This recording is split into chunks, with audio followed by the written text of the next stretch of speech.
এই দেখো মাছ ভাজা হয়ে গেছে। এবার আমি কড়াতে কি দেব দেখো, মেথি, এই মেথি দিয়ে দিলাম।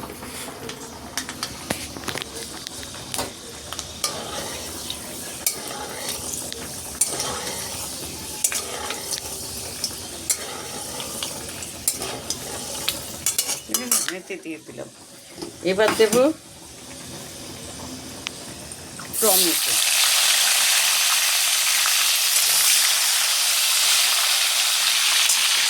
আর দেবো কাঁচা লঙ্কা। কাঁচা লঙ্কাটা বেটে দিলে ভালো হতো। সত্যি কথা বলতে এই 2-3টে কাঁচা লঙ্কা বাটলে ভালো মিহি হয় না। তা কাঁচা লঙ্কা কি সুন্দর গন্ধটা বেরিয়েছে মিঠি। এবার দেবো এর মধ্যে হলুদ, নুন আর কাশ্মীরি লঙ্কার গুঁড়ো। তোমরা তো বুঝতেই পারো আমি একা একা করি, ওই জন্য এই যে তোমাদের দেখাতে পারলাম না, কিন্তু নুন দিয়েছি, হলুদ দিয়েছি আর কাশ্মীরি লঙ্কার গুঁড়ো দিয়েছি। এবার এটাকে ভালো করে ভাজা ভাজা করব।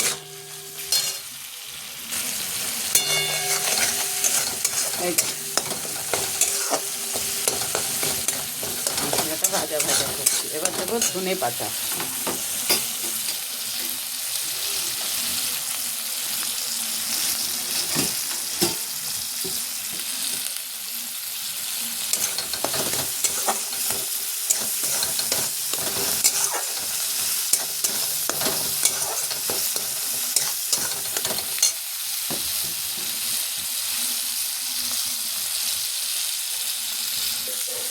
এবার এর মধ্যে মাছটা দিয়ে দিচ্ছি। মাছটা দিয়ে একটু ভাজা ভাজা করব।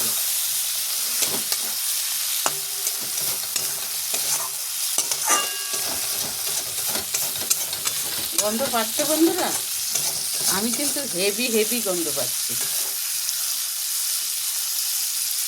এটার মধ্যে জল দেবো, হাত ধোয়া জল, বেশি না। এই দেখ, এই জলেই এটা আঁচটা কমিয়ে দেবো, দিয়ে করবো। এই দেখো ধোয়ার জন্য তোমাদের দেখাতে পারছি না ঠিক করে, ঠিক আছে? এবার আঁচটাকে কমিয়ে দেবো। এই দেখো বন্ধুরা মাছটা হয়ে গেছে, কি সুন্দর হয়েছে মাছটা। এই দেখো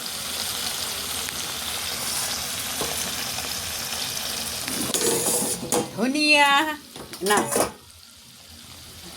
মেথি রুই, ভুল বললে ফেলছিলাম, মেথি রুই করলাম।